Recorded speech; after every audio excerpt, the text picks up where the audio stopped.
Mesdames et messieurs, bonsoir et bienvenue à ce numéro de Politique L'Invité, votre rendez-vous hebdomadaire qui donne la parole aux hommes politiques du continent sur Africable Télévision tous les dimanches. L'actualité en fin d'année 2017 a été marquée par cette démission, la démission fracassante du général Moussa Sinko Coulibaly.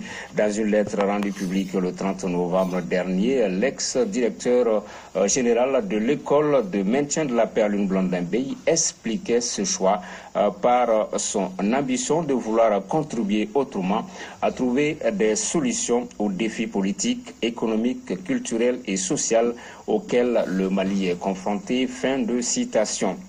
Un mois et demi après la correspondance, l'auteur a-t-il reçu une réponse?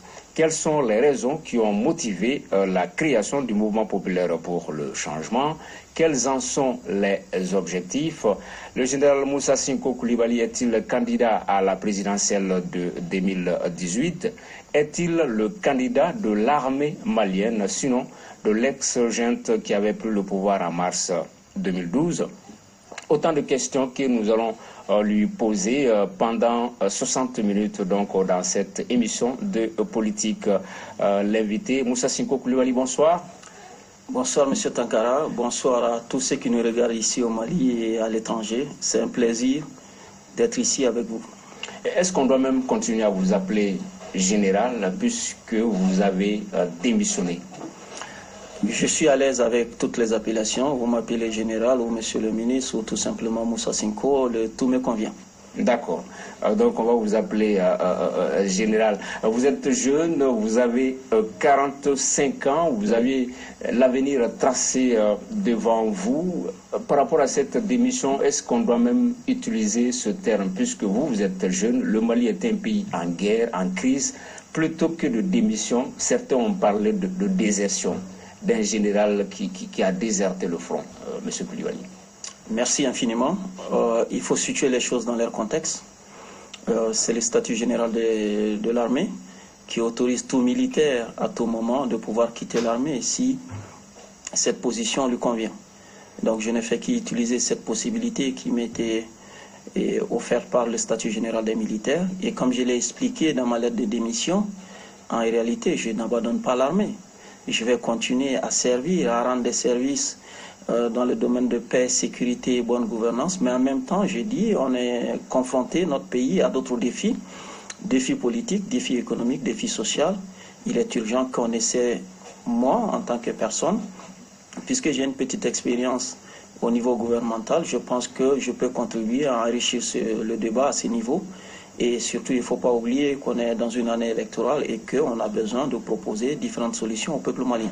Donc vous pensez que vous avez beaucoup plus votre place aujourd'hui sur le plan politique que sur le terrain, que sur le domaine militaire, c'est ça? Je pense que je peux contribuer mieux si je quitte le statut des militaires. Ça va me donner l'ouverture, l'opportunité de traiter d'autres sujets que de me consacrer uniquement au sujet militaire. C'est ce qui explique aujourd'hui. Je vais m'occuper de politique, je vais parler des sujets économiques, des sujets liés au social. Je vais parler du processus de paix, des élections, tout cela. Ok. Cette lettre est datée du 30 novembre 2017. Est-ce qu'aujourd'hui vous avez reçu une réponse, puisqu'elle était quand même adressée à quelqu'un? Est-ce qu'on vous a répondu finalement? Formellement, le statut des militaires ne prévoit pas une réponse formelle à une lettre de démission. J'ai déposé ma lettre. À partir du moment où l'administration nous a donné la preuve que la démission a été reçue, à partir de cet instant, la démission produit ses effets.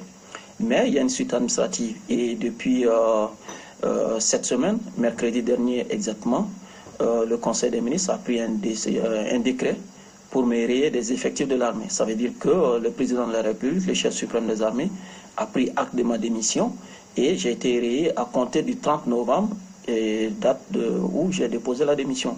Donc je pense que ce chapitre-là est clos Et je ne fais plus partie des effectifs de l'armée. Je suis libre maintenant absolument d'exercer des activités politiques. Ok, ce chapitre est clos, on va parler de politique, mais avant d'en parler, quand même, vous avez eu une brillante carrière qui peut rendre fier tout le monde. Le Britannique militaire du CATI, les classes préparatoires de la Flèche en France, l'école spéciale militaire de Saint-Cyr, l'école supérieure d'application de génie d'Angers, des formations également au Ghana, au Cameroun. Vous, Général Cinco Coulibaly, et le métier des armes, qui a choisi qui finalement? Qui est venu vers qui? Disons que c'est un choix volontaire parce que si je suis resté jusque-là, c'est que j'aimais bien servir sous les drapeaux. Je crois que ce métier m'a apporté beaucoup d'expérience. J'ai été très très fier, comme je l'ai dit dans ma lettre, de servir sous les drapeaux. Mais maintenant, je dois passer à une autre étape, tout en essayant de continuer, comme je l'ai dit, à apporter ma contribution au niveau des forces de défense et de sécurité.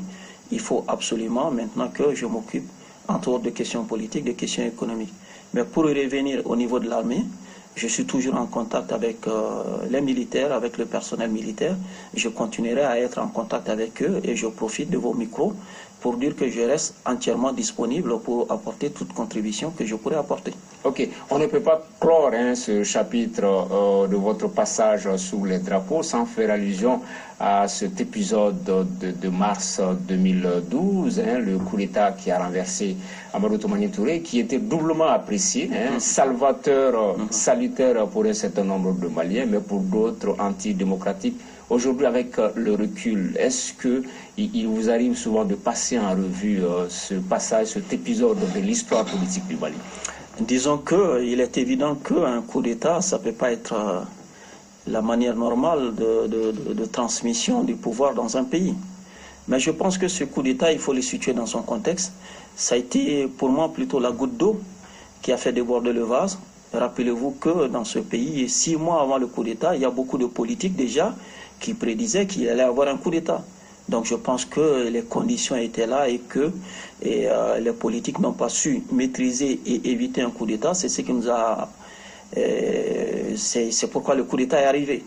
Bien évidemment, si c'était à refaire, je pense qu'il y a beaucoup de Maliens, et tout comme moi, nous dirons que si on pouvait éviter ça, qu'il fallait l'éviter. Si c'était à refaire, on ne le referait pas. Mais ceci dit, il faut tirer les leçons de ce qui s'est passé et aller de l'avant. Ok. Vous aviez des amis, des camarades d'armes et tout. Aujourd'hui, est-ce que vous avez de leurs nouvelles pour certains d'entre eux? En l'occurrence, le général Sanogo. Le général Sanogo est un ami, il reste un ami. J'ai des contacts avec lui et voilà. Nous allons continuer à avoir des contacts. Ok, on ne peut pas plus rien dire, puisque Dogen disait à un moment qu'il y avait brouille entre vous deux. Est-ce que c'est de l'info ou de l'intox? Il n'y a pas de bruit. Je dis c'est un ami, il reste un ami et notre amitié continue. D'accord. Toujours par rapport à 2012, on vous a vu avec cette démission, quasiment une rupture avec la gouvernance actuelle, avec le président Ibrahim Boubacar Keïta. Et pourtant, en 2012, on disait les militaires proches, selon l'ex-CNR2, proches du président Ibrahim Boubacar Keïta. Disons qu'en 2012, c'est pas seulement 2012-2013, vous voulez dire. Ouais. En 2012-2013, c'est pas seulement les militaires qui étaient proches du président Keïta. On se rappelle qu'il a été élu avec 77% des voix. Et on ne peut pas dire que c'est seulement les militaires qui ont voté pour lui. Je pense que beaucoup de Maliens ont placé beaucoup d'espoir à l'actuel président, tout comme les militaires, et malheureusement, ces espoirs ont été déçus. Donc, ce n'est pas seulement les militaires, mais c'est presque tous les Maliens aujourd'hui qui regrettent absolument d'avoir voté pour le président Keïta. Est-ce que c'est la somme de ces déceptions-là qui est à la base de votre démission de l'armée, finalement? C'est une petite partie, mais aussi on s'est dit, puisqu'on n'arrive pas à construire le présent, il faut se donner les moyens de corriger pour l'avenir. Et l'avenir, pour moi, ça commence dès maintenant. On est dans une année électorale. On a les élections présidentielles qui sont prévues pour le mois de juillet. Il faut qu'on se donne les chances de commencer à écrire un nouveau chapitre de l'histoire du Mali. On ne peut plus continuer avec le chapitre qu'on a commencé à écrire depuis 2013, qui est un mauvais chapitre qui n'apporte aucune solution au problème des Maliens. Ok, vous avez décidé de vous inscrire, de vous engager dans la politique. Général, vous êtes pas un politicien professionnel. Nous sommes à 6 mois de la présidentielle. Est-ce que vous pensez pouvoir avoir l'adhésion de l'ensemble des Maliens, puisque la présidentielle, ce n'est ni les municipales ni les législatives, c'est des votes au Mali et au niveau de la diaspora. Est-ce que vous pensez pouvoir rattraper tout ce temps-là d'ici à 6 mois? Disons, nous ne comptons pas faire ce que les autres font habituellement, parce que nous pensons qu'il y a un système en place qui a atteint ses limites, qui ne fonctionne pas bien. Donc nous voulons un changement radical, une rupture avec tout ce qu'on a connu depuis là. Et c'est pourquoi nous avons préféré mettre en place un mouvement, une plateforme qui va nous permettre de rassembler toutes les énergies positives aujourd'hui qui veulent aller vers le changement. C'est-à-dire qu'on va aller au-delà des considérations partisanes. Ce ne sera pas une histoire de parti, ce ne sera pas une histoire d'association. On veut aujourd'hui toutes les bonnes volontés qui disent que le pays se porte mal, que le pays va mal, que le gouvernement actuel n'arrive pas à gérer le pays. Nous appelons toutes ces bonnes volontés qu'on se retrouve dans un mouvement populaire pour ensemble conduire ce projet de changement. Ce n'est pas un projet pour le général Cinco, ce n'est pas un projet conçu autour du général Cinco, c'est un projet conçu autour d'un idéal, autour d'un besoin immédiat qui est de donner une nouvelle équipe dirigeante à notre pays. Est-ce qu'il faut assimiler tout cela à un mouvement type ce qui a porté Emmanuel Macron au pouvoir, ou bien même le mouvement citoyen qu'on a vu ici en 2002? Est-ce qu'il y a des points de similitude avec ces différents mouvements? Il peut y avoir des points de similitude, mais nous on est dans un contexte où en 1250 ans d'histoire du Mali, c'est la première fois que le Mali est en faillite. Donc la situation est beaucoup plus compliquée, beaucoup plus grave que l'exemple que vous donnez. Et on est vraiment dans l'urgence. On est dans l'urgence.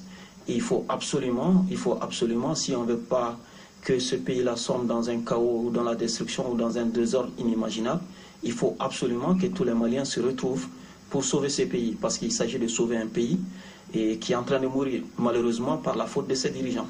Quand vous parlez de chaos, de désordre, de pays qui est en train de mourir, est-ce que vous n'exagérez pas un tout petit peu? Je n'exagère pas. Imaginez, parlant des problèmes de sécurité, en 4 ans, on a eu 4 chefs d'état-major général des armées, on a eu 5 ministres de la Défense, 5 premiers ministres. Ça veut dire que celui qui coordonne tout ça ne sait pas là où il veut aller. Donc il y a urgence d'essayer de donner une direction claire à la politique de notre pays, de savoir exactement où est-ce qu'on veut aller.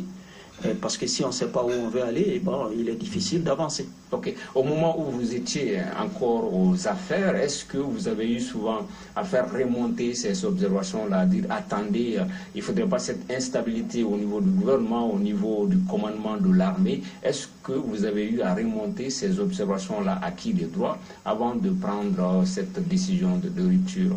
J'espère qu'avant de venir devant le peuple malien pour demander le suffrage du peuple malien, que celui qui doit bien coordonner toutes ces actions a pensé à ce qu'il avait envie de faire pour le peuple malien. Il n'était pas de mon rôle d'essayer de lui expliquer ce qu'il devait faire, ce qu'il ne devait pas faire. Il était censé avoir un programme pour le Mali et visiblement on se rend compte qu'il n'avait aucun programme pour le Mali. Quand j'étais au gouvernement, j'ai fait ce que je pouvais faire, ce qu'il était du rôle du ministre de l'administration territoriale, et j'ai fait ça pleinement. Et voilà, ça se limite à là. Ok.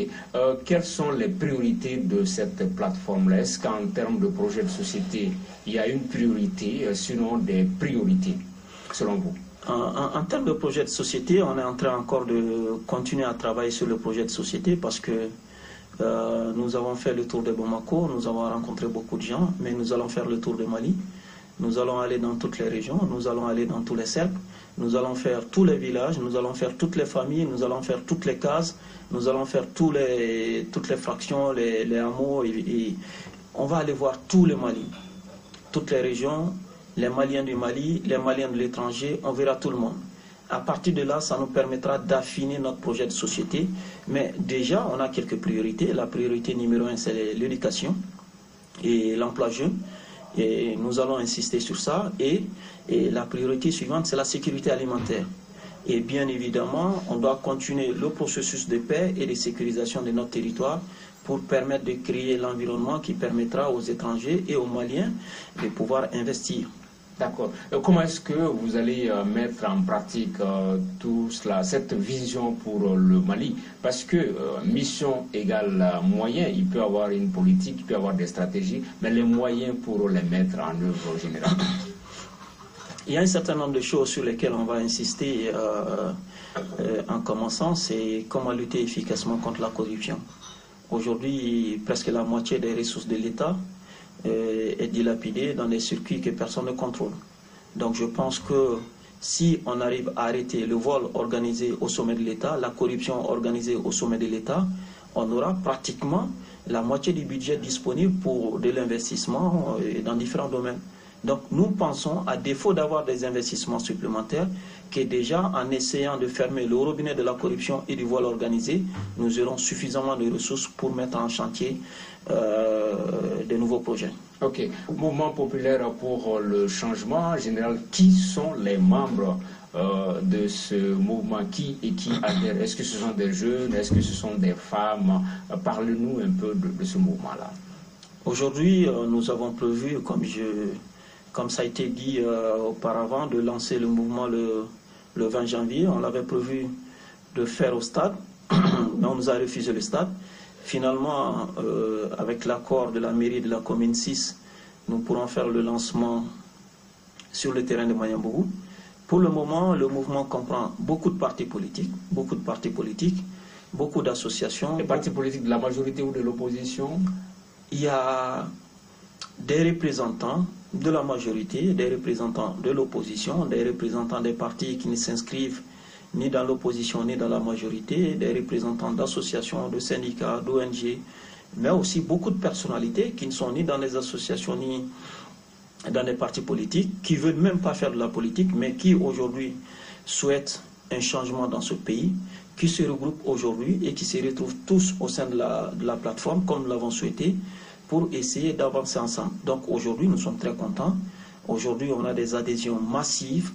Ici à Bamako, à l'intérieur du pays et hors du Mali, nous continuons à travailler pour qu'on ait une majorité de Maliens qui se retrouvent à l'intérieur de la plateforme. Ok. Lors de votre point de presse, lors de cette sortie, vous avez un peu fustigé le gouvernement en parlant de régime dictatorial, mais quelques jours après ce point de presse général, il y a eu des réactions officielles quand même qu'on a vues souvent dans certains journaux ou sur les réseaux sociaux, où on dit que la direction du stade du 26 mars n'aurait pas été saisie par une demande de meeting le 20 janvier.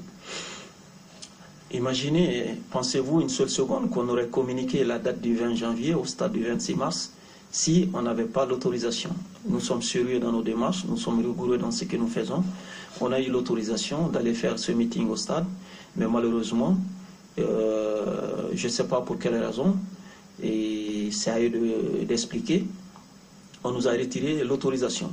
Je crois qu'on a donné une copie de l'annulation de notre demande aux journalistes. Et cette copie a été publiée sur différents sites.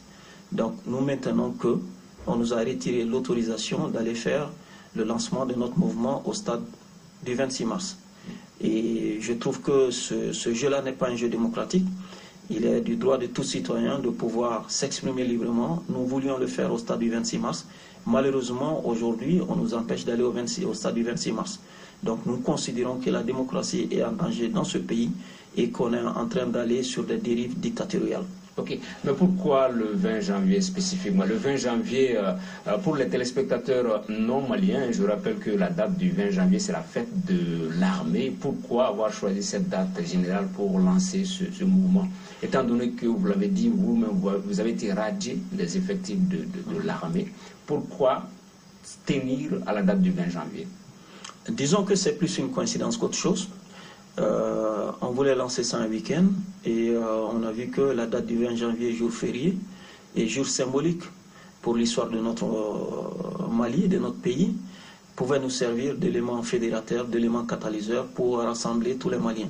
Donc c'est pourquoi on a choisi la date du 20 janvier et nous allons maintenir la date du 20 janvier. C'est le lieu qui a changé. Ce sera désormais sur le terrain de Mayambourou, mais nous maintenons la date du 20 janvier pour lancer le mouvement. Ok. Vous avez un peu parlé de la nomenclature, la composition du mouvement. Vous avez parlé des partis politiques, de la majorité de l'opposition.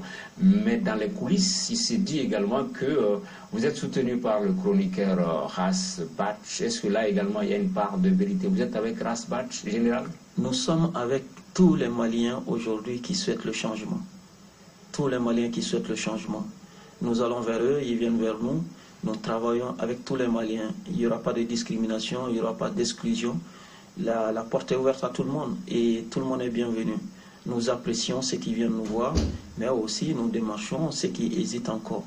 Donc, ceux qui hésitent? Rasbach s'inscrit. Il y en a qui hésitent encore? Rasbach s'inscrit dans la dynamique du changement. J'apprécie ce qu'il fait comme combat et je pense que nous faisons le même combat. Est-ce qu'il y a aussi des leaders religieux qui viennent vous voir ou des leaders religieux auxquels vous rendez visite? La crise que nous vivons actuellement, je crois que ça frappe tout le monde. Il n'y a pas que les religieux qui sont frappés. Et tout le monde est frappé. Et donc, c'est pourquoi tout le monde vient nous voir. On est en contact avec toute la société civile, toutes religions confondues, même toutes religions confondues, j'ai envie de dire. Et nous continuons à aller voir tout le monde pour rassembler autour, encore une fois, de la dynamique du changement qui, aujourd'hui, pour moi, est une question de survie pour la nation malienne. Soit on change au mois de juillet prochain avec les élections à venir, ou avec cette équipe, et on va aller à la dérive et au chaos. Je ne fais absolument pas confiance à cette équipe pour nous conduire encore 5 années avec cette mauvaise gouvernance. Ok. Vous avez également laissé entendre lors de ce point de presse que le calvaire des Maliens prendra fin en septembre. Et là, plutôt que le général, est-ce que c'est le prophète Moïse, plutôt que le général Moussa Sinko qui parle, est-ce que c'est le prophète Moïse qui parle? Puisque promettre la fin des calvaires, c'est une prophétie. Est-ce que c'est le prophète Moïse finalement? Aujourd'hui, il est évident que le camp qui veut le changement est 10 fois plus nombreux que ceux qui souhaitent qu'on reste dans la situation où on est actuellement. Le génie du travail qu'on est en train d'essayer de faire, ce sera de faire en sorte que toutes les forces qui veulent aujourd'hui le changement puissent se rassembler autour d'un projet commun et travailler pour le changement. Et c'est les citoyens maliens qui votent. Aujourd'hui, 80% des Maliens regrettent l'élection du président Keïta et ce sont ces 80% qui vont voter pour le changement. Ok. Il y a eu certains politiques qu'on a interviewés, qu'on a approchés, qui ont un peu peur peut-être de général Sinko Koulibaly pour 2 raisons. D'abord, vous êtes de Saint-Cyr. Les Saint-Syriens, la plupart du temps sur le continent africain, ça veut dire ce que ça veut dire. Première raison. Deuxième raison, mars 2012, l'habit de Putschis, au cas où on ne parviendrait pas à organiser la présidentielle en 2018, ils pensent que vous allez vous porter en embuscade. Qu'est-ce que vous avez à leur répondre? Non. Notre mouvement s'inscrit totalement dans le jeu démocratique. D'ailleurs, nous travaillons beaucoup à sensibiliser les populations pour qu'on ait les élections au mois de juillet, comme prévu par la Constitution. D'ailleurs, pour faciliter le travail au gouvernement, nous proposons que les élections intermédiaires n'aient pas lieu, que le gouvernement se consacre uniquement et se concentre uniquement sur l'élection présidentielle. Ça va nous éviter de rentrer dans un cycle électoral compliqué. Nous pouvons faire l'impasse sur les élections intermédiaires, mais je pense aujourd'hui qu'on n'a pas de solution si l'élection présidentielle n'a pas lieu au mois de juillet. Nous sommes les premiers aujourd'hui à faire la promotion de l'élection présidentielle. Mais j'insiste, nous sommes en train d'inviter tous les Maliens autour du changement et je suis sûr d'une chose, si toutes les forces du changement se retrouvent, la victoire finale du camp du changement ne fait aucun doute. Mais vous n'avez pas de plan B au cas où la présidentielle ne se tenait pas? À quoi peut-être pourrait-on s'attendre? Peut-être que ce sera le vide constitutionnel, c'est la porte ouverte à tout. On ne doit pas parler de plan B à ce stade parce qu'aujourd'hui, on a suffisamment de temps pour préparer les élections. Tout ce que je conseille au gouvernement, c'est de se mettre au travail pour être sûr qu'au mois de juillet, nous aurons les élections. Aujourd'hui, parler de plan B, ce sera manifester une mauvaise foi, une mauvaise volonté par rapport à l'organisation des élections. Aujourd'hui, le temps nous permet d'organiser les élections au mois de juillet. Ok. Quelles sont les relations, les rapports entre le général Moussa Sinko Coulibaly et les autres leaders de la classe politique? Disons, à ce jour, j'ai eu des contacts intéressants avec beaucoup de chefs de parti, avec beaucoup de candidats déclarés ou supposés, parce que, encore une fois, notre objectif, c'est d'arriver à un rassemblement, d'arriver à un projet qui peut être acceptable par l'ensemble des Maliens. Donc, nous continuons les consultations. J'ai rencontré beaucoup de communautés venant de toutes les régions du Mali. Et l'objectif final, c'est de rassembler autour d'un projet commun et d'être sûr que ce projet va porter les espoirs de tous les Maliens. C'est quand même curieux hein, que quelques semaines seulement après, quelques semaines après le lancement de ce mouvement, que vous ayez à recevoir beaucoup de leaders politiques. C'est assez curieux. Est-ce que finalement il faut peut-être donner raison à ceux-là qui pensent que vous êtes très bien introduit au niveau de l'Élysée, voir tous ces responsables politiques, voir toute cette foule, ces mouvements au niveau de votre quartier général? C'est quand même curieux pour un mouvement qui a à peine quelques jours, non? Au-delà de ma personne, je pense que le Mali en tant que pays doit être ami avec tous les pays du monde. Donc si personnellement je peux travailler à renforcer les relations entre notre pays et différents pays, je pense que je le ferai avec beaucoup de plaisir, parce que je le fais pour mon pays et je pense que si ça peut aider, je le ferai. Ceci dit, nous travaillons d'abord à l'intérieur. Comme je l'ai dit, nous allons faire le lancement de notre mouvement Le Vent. Après Le Vent, nous allons aller dans toutes les régions, dans tous les cercles, dans tous les villages, toutes les familles. Mais en même temps, après cela, nous allons essayer d'aller hors du Mali, rencontrer les Maliens là où ils sont, mais aussi parler aux pays amis du Mali. Parce que ce projet a différents volets. Il y a un volet qui est uniquement entre nous Maliens, j'ai envie de dire, mais aussi il y a d'autres volets du projet qu'il va falloir gérer, soit avec des pays amis ou avec d'autres pays qui sont nos alliés depuis longtemps. Et forcément, il faut aller voir ces pays, discuter avec eux et avoir des équilibres avec ces pays. Est-ce qu'on peut avoir une idée un peu de ces pays-là? Disons actuellement ici au Mali, par exemple le processus de sécurisation du territoire et dans le Sahel, il y a forcément les pays voisins et avec lesquels il faut discuter, mais aussi les pays du G5 Sahel. Mais au-delà de ça, on a la présence de la MINUSMA qui est une mission internationale. Il va falloir discuter avec la MINUSMA, mais aussi il y a Barkhane qui est là. Les forces françaises, forcément, il faut discuter avec ces forces pour être sûr que le projet prend en compte toutes ces présences et que ensemble on essaie d'avoir quelles sont les meilleures solutions par rapport aux défis que nous avons actuellement. Ok, nous avons reçu un homme politique sur ce même plateau par rapport à l'accord de paix, le processus de paix et de réconciliation. Lui disait qu'une fois à Koulouba, le lendemain même, il va déchirer l'accord pour la paix et la réconciliation. Vous, quelle est votre lecture sur ce document? Est-ce qu'il faudrait faire fi de l'accord, aller vers de nouvelles bases ou essayer d'améliorer l'existant, selon vous? Nous maintenons l'accord signé ici à Bamako, l'accord d'Alger. Nous allons continuer à travailler avec ce document. Et s'il y a des opportunités d'améliorer, nous allons l'améliorer. Mais déjà, tout ce qui est prévu dans l'accord que nous n'arrivons pas à mettre en œuvre, commençons par ça. Je pense que ça va donner un début de solution. Après, nous verrons bien s'il y a des obstacles à certains endroits ou s'il y a des difficultés ou s'il y a de nouveaux besoins, de nouvelles demandes. Nous verrons ensemble. C'est un processus dynamique, ce n'est pas un processus figé. Il y a quelque chose qui a été signé. Essayons d'avancer, essayons de mettre en œuvre tout ce que nous pouvons mettre en œuvre. Et ensemble, comme j'ai dit, s'il y a des difficultés, nous ferons le constat et ensemble, nous trouverons les solutions. Okay. Mais nous allons partir de l'accord d'Alger. Vous êtes militaire de formation. On se rappelle, il fut un moment où le Mali faisait partie, jouait les premiers rôles en termes de puissance militaire. Après le Nigeria, certains n'hésitaient pas à placer le Mali. Est-ce que vous pensez, général, qu'on peut renouer avec ce passé glorieux de l'armée, de l'histoire du Mali et que les populations en toute sécurité puissent vaquer à leurs occupations, bivouaquer à Douanza, à Tamaracet, à Anefis, etc. Est-ce que c'est possible ces moments-là, l'armée glorieuse, puissante, qui puisse permettre aux populations de vaquer normalement à leurs occupations? C'est possible? Et comment?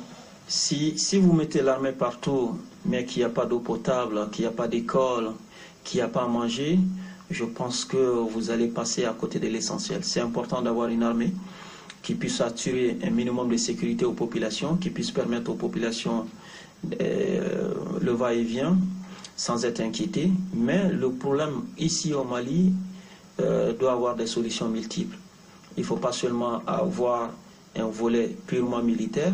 Il faut des opportunités économiques, il faut l'emploi pour les jeunes, il faut l'éducation, il faut les services sociaux de base à tous les niveaux. Je pense que c'est comme ça qu'on va arriver à trouver une solution définitive à la crise que nous connaissons.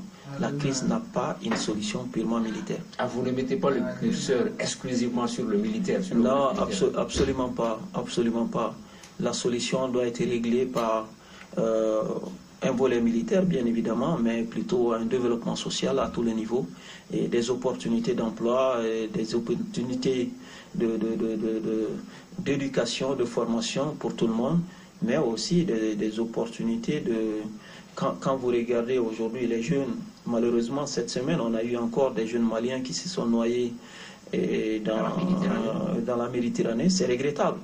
Ceux qui n'ont pas la solution pour essayer de quitter, ou ceux qui n'ont pas envie de quitter mais qui n'ont aucune opportunité ici, forcément à un moment ou à un autre ils tombent dans la délinquance, dans des dérives. C'est ce qu'il faut éviter. Je suis d'accord pour une partie des solutions militaires, mais la solution ce sera plutôt la bonne gouvernance, parce qu'aujourd'hui on n'a aucun mécanisme irréel qui permet de faire en sorte que chaque citoyen malien trouve son espace d'épanouissement sur le territoire national. D'accord. Revenons au meeting du 20 janvier. Vous l'avez évoqué, il aura lieu au terrain de Magnambougou. Concrètement, le programme, ce sera quoi, le déroulé de ce meeting-là du 20 janvier? Disons que on invite tout le monde à venir sur le terrain avant 16 h, parce que nous comptons commencer à 16 h. Ça ne va pas durer très longtemps, ça va durer maximum 2 heures de temps, c'est-à-dire qu'à 18 h on aura fini. En fait, on va présenter le mouvement, les objectifs, les orientations, mais en même temps, continuer à appeler les gens à la mobilisation, à la sensibilisation. Encore une fois, pour être sûr qu'à travers l'élection présidentielle de cette année, du mois de juillet prochain, qu'on puisse donner une nouvelle équipe dirigeante à notre pays. Ok. Est-ce que vous êtes prêt, Général, à tendre la main à d'autres forces politiques qui ont cette même vision par rapport à la présidentielle de 2018, aussi bien de la majorité que de l'opposition, puisque souvent c'est ça au Mali, on pense que quand on n'est peut-être pas de l'opposition, on est au niveau de la majorité, et vous, on a l'impression que vous êtes équidistant entre ces deux obédiences-là pour le moment. Disons que nous, on ne se définit pas par rapport à l'opposition ou par rapport à la majorité, parce que j'ai expliqué que nous voulons un changement radical et une rupture avec ce système. C'est un nouveau système qu'on va mettre en place. Donc je veux que dans ce nouveau système, que les autres se définissent plutôt par rapport à nous. Mais notre raison d'être, c'est même essayer de rassembler tout le monde. Donc aujourd'hui, nous, on ne va pas en termes de majorité ou d'opposition, parce que tout ça pour nous doit changer. Nous souhaitons la bienvenue et tout le monde est bienvenu au sein du mouvement. Nous voulons que tout le monde vienne. Donc la porte n'est fermée à personne. Comme j'ai dit, nous allons vers les autres aussi viennent vers nous. Il s'agit de créer ce grand rassemblement qui permettra de travailler tous ensemble pour changer ce pays. Le mouvement, pour l'instant, l'objectif, c'est la présidentielle. Est-ce qu'il y a d'autres cadres, d'autres acteurs du mouvement qui pourraient se présenter au régional, hein, si elles parvenaient à se tenir aux autres élections locales? Ou pour l'instant, c'est exclusivement la présidentielle? On veut inscrire ce mouvement dans la durée. Notre objectif, ce n'est pas seulement l'élection présidentielle.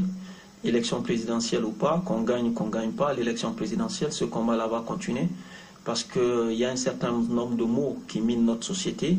Il va falloir lutter sans relâche contre ces maux, qui est la malgouvernance dans tous les sens, la corruption, etc. Donc nous allons continuer c'est un début. L'objectif immédiat, c'est d'être sûr qu'à l'élection présidentielle, on amène une nouvelle équipe à Koulouba, mais le combat s'inscrit dans la durée. Nous sommes là pour faire une partie du chemin, mais les générations qui vont venir, j'espère que ce sera quelque chose qui va continuer sur plusieurs générations, parce qu'il s'agit aujourd'hui de mettre en place les fondements d'un Mali nouveau, d'un Mali qui ne sera pas dans un perpétuel recommencement. Ok. Tous les candidats, sinon tous les présidents, ceux qui ont eu à diriger le pays, à accéder à la magistrature suprême, un moment avec tous ce discours, lutte contre la corruption, promotion de la bonne gouvernance, mais le bilan est doublement appréciable d'un président à l'autre. Vous, qu'est-ce qui prouve qu'une fois à Koulouba, vous n'allez pas faire comme certains, ou même pire, général? Je pense que pour éviter ce piège, nous allons présenter aux Maliens toutes les personnes qui travaillent au cœur de ce mouvement pour permettre aux Maliens d'évaluer, de juger et de savoir exactement vers où on veut les amener. Je pense qu'aujourd'hui, les deux figures connues de ce mouvement sont relativement bien acceptées par la population malienne. Les deux figures, je fais partie du mouvement. Je pense que mon parcours est... Au moins, mon parcours récent est suffisamment connu et je pense que ça a été plutôt fait de rigueur, de sérieux et de travail. Aussi, il y a Malik Coulibaly qui est au cœur du dispositif. Je pense que Malik Coulibaly est connu par une majorité de Maliens par son sérieux, et son engagement pour le pays. Et je pense que en faisant cela, les Maliens sauront exactement qui seront là pour être à la tête de ce mouvement et qui seront là éventuellement si les Maliens font confiance à ce mouvement populaire pour essayer de diriger la vie publique de l'État. Et ça dit qu'une fois aux affaires, ce mouvement n'aura apporté son dévolu que sur des hommes vertueux comme du type Malik Coulibaly que vous venez de citer. Je pense que le choix des hommes et des femmes est fondamental dans ce que nous essayons de faire. Parce qu'il y a aussi un problème de cadre dans ce pays-là, en général, de ressources humaines. Je ne suis pas aussi convaincu, je ne suis pas aussi sûr, j'ai été au ministère, j'ai découvert avec beaucoup de joie qu'il y a beaucoup de compétences dans notre pays. Et peut-être ces compétences ne sont pas utilisées ou sont mal utilisées. Je pense qu'on a les ressources humaines nécessaires pour transformer ce pays. Malheureusement, on n'a pas eu la direction qui nous permet aujourd'hui d'avancer. Au contraire, depuis 4 ans, on est en train de reculer sur tous les plans. Et il faut absolument changer de direction et mettre au travail et utiliser positivement les compétences qu'il y a dans ce pays. Ce n'est pas les compétences qui manquent. Ce n'est pas les compétences qui manquent. C'est peut-être une mauvaise gestion, une mauvaise utilisation qu'on fait de ces compétences. D'accord. Général, on me signale qu'on est en train de s'acheminer vers la fin de l'émission. Si vous avez un message, un dernier mot à l'endroit des téléspectateurs. Le message, c'est un message de rassemblement, un message d'union et surtout demander patience à toute la population malienne et de dire que ce qui nous arrive aujourd'hui n'est pas une fatalité et que nous avons une partie de la solution entre nos mains, que nous devons nous mobiliser, croire à la force des Maliens et proposer des solutions adéquates depuis cette année. Le processus de changement ne doit pas commencer seulement au mois de juillet ou septembre prochain. Le processus de changement doit commencer aujourd'hui par notre mobilisation, la sensibilisation que nous allons faire, le partage d'informations que nous allons faire à l'endroit des Maliens. Donc je demande à tout le monde, dès aujourd'hui, de se mettre au travail. Le chantier est énorme, ça va être difficile, mais la solution est entre nos mains. La solution est entre nos mains, c'est donc le mot de la fin de ce numéro de Politique L'invité. Notre invité était Général Moussa Sinko Coulibaly. Vous l'avez entendu, on a parlé des objectifs de ce mouvement populaire du meeting du 20 janvier prochain au terrain de Magnambougou. On a également parlé des axes prioritaires de son programme. Merci de l'avoir suivi. À dimanche prochain pour un autre numéro de Politique L'invité sur Africa Télévision.